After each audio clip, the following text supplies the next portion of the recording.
Alright, so I got 3 coats of black on the stripes, and even though it looks kind of wet, it's actually starting to, it's dry to the touch. So we're going to go ahead and take this off.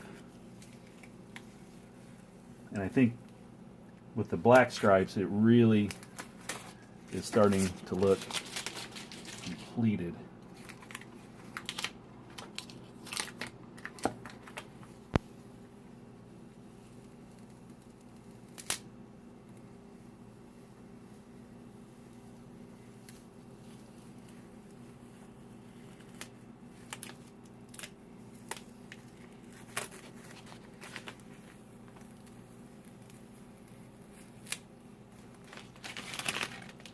It's amazing when you go back and look at photos of the original, just how much overspray and the technique that was used to spray on these top horns. They basically just used a stencil.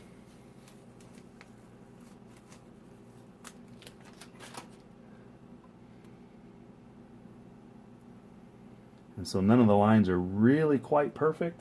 There's discrepancies in all of them.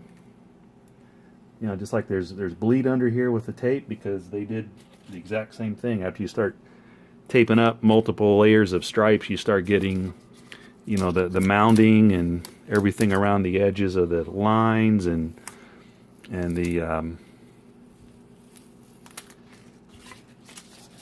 paint just runs underneath those raised edges.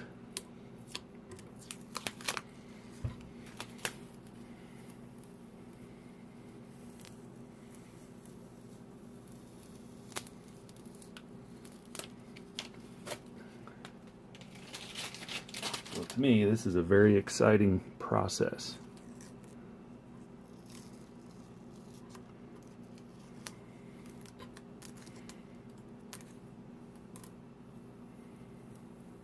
And of course, there'll be even more relicking taking place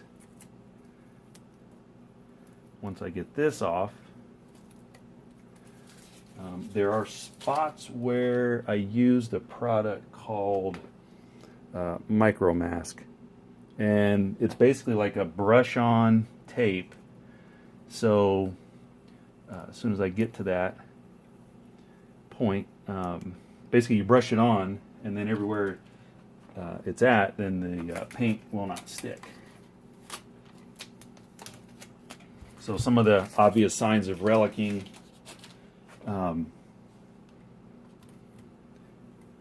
I was able to spread that micro mask in those areas.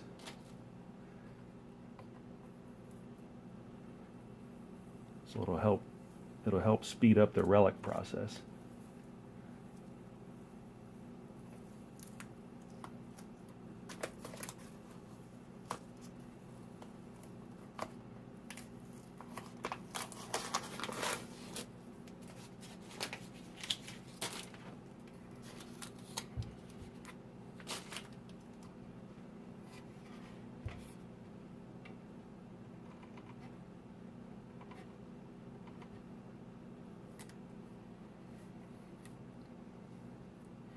And it's also crazy when you go back and look at the original to see exactly how much overspray was just around the sides, and especially on that big line, and up here on the top horns. So first one down.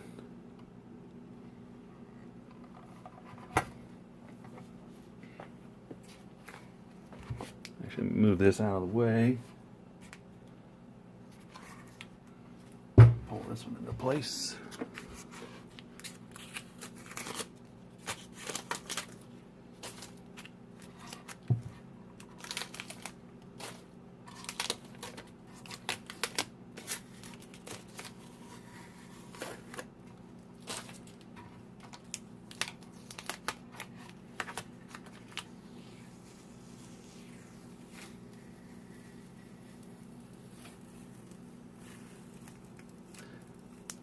For these stripes, I didn't bother using a full-on spray booth. I'm fortunate I've got a heater out in the garage. It's an actual furnace up in the attic, and I just cranked that puppy on and warmed it up a little bit out there and sprayed these.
And of course the next step is to do the back side, which shouldn't take long at all because I think there's only 2 or 3 stripes on the back and they're really rough, like they're almost completely worn. They don't even go out all the way to the edges because they're so worn.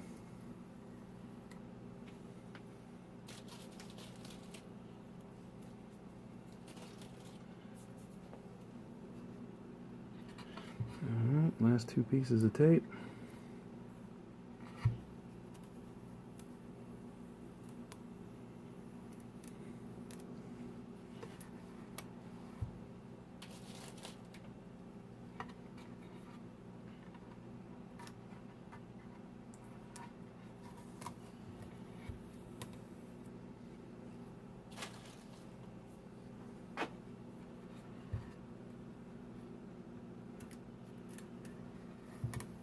Voila.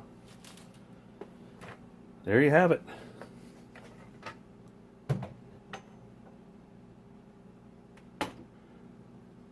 See if I can take this camera off of the mount here and without turning it off. Flash is on, so you're going to see a glare, but there'll be some touch-ups. I see some overspray that accidentally occurred. I'll just feather that in. I just love how the way these top horns turned out. Again, the real one is just so rough. I mean, they literally had overspray everywhere.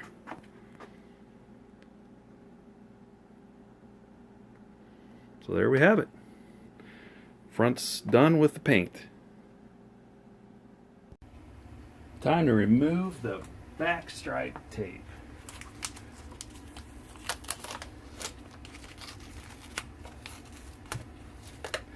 I went a little lighter on the back stripes only because there's so much relicking that happens on the back that you don't want it to be difficult to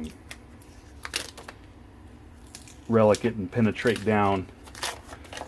So I think I did 2 coats instead of 3 or 4.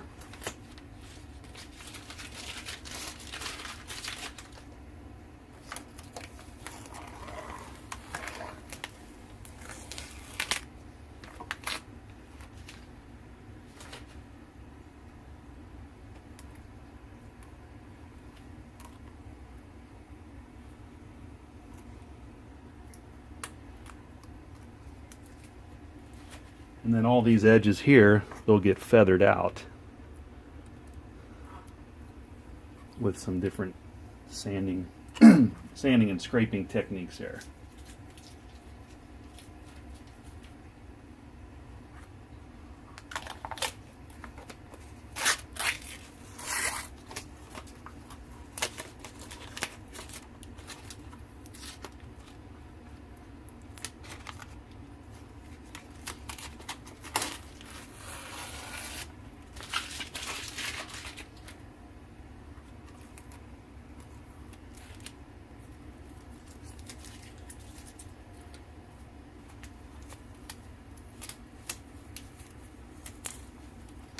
This tape removes nice and easy.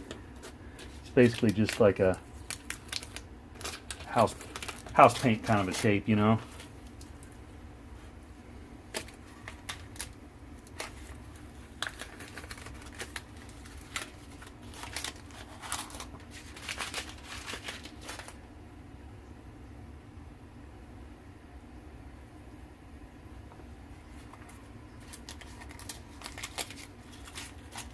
Hope this is in the frame. Yeah, I think we're okay.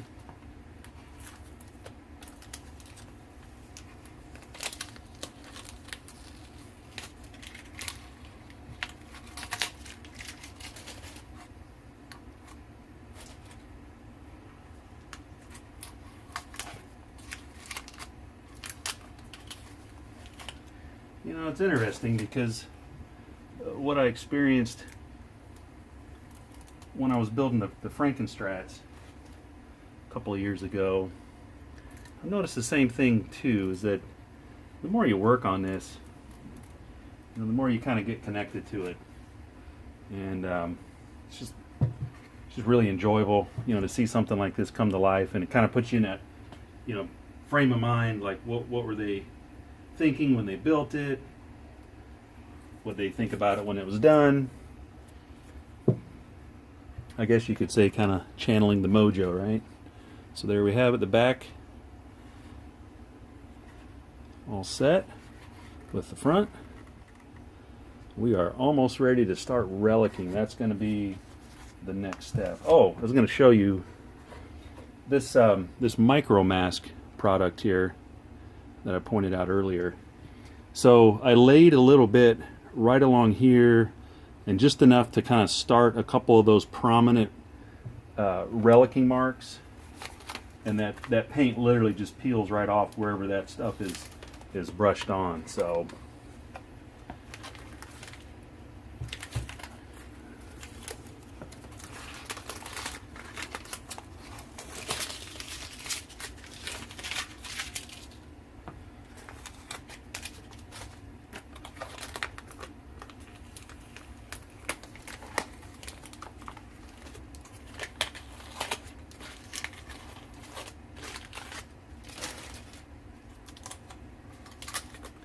you know, I was noticing with as soon as we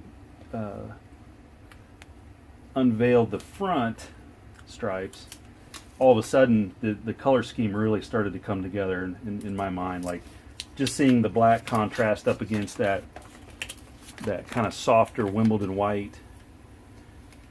Now it's really starting to make a lot of sense when you look at it from an aging standpoint. Before with the orange red color and the white, it was a little hard to kind of see it, but now with the black accents, it really makes a difference and really ties the whole thing together color wise to me.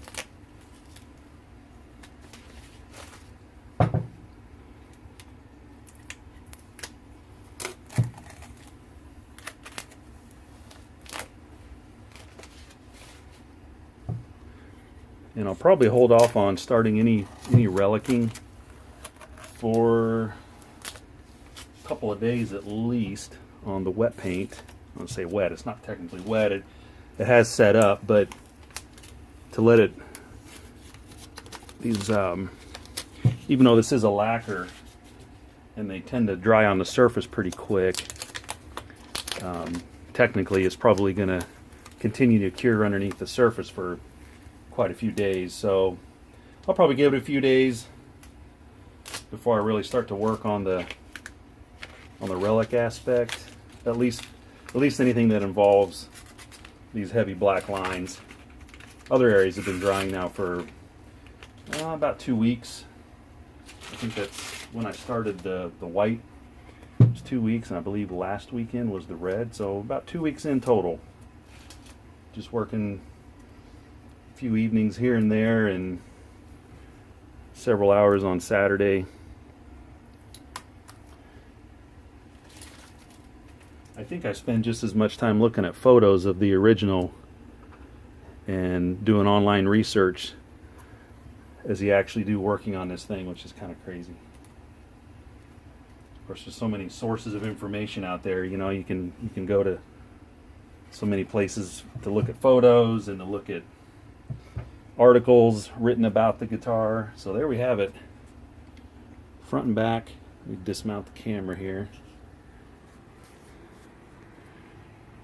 One front, one back. Man, I think it's really, really coming together here. Lay out a couple of components here. That's going to go right about there. Lay the Floyd on her. There's a volume knob. Volume knob's going to go, already kind of approximated that. I think it's going to go right about there. So yeah, definitely getting excited more and more with each step.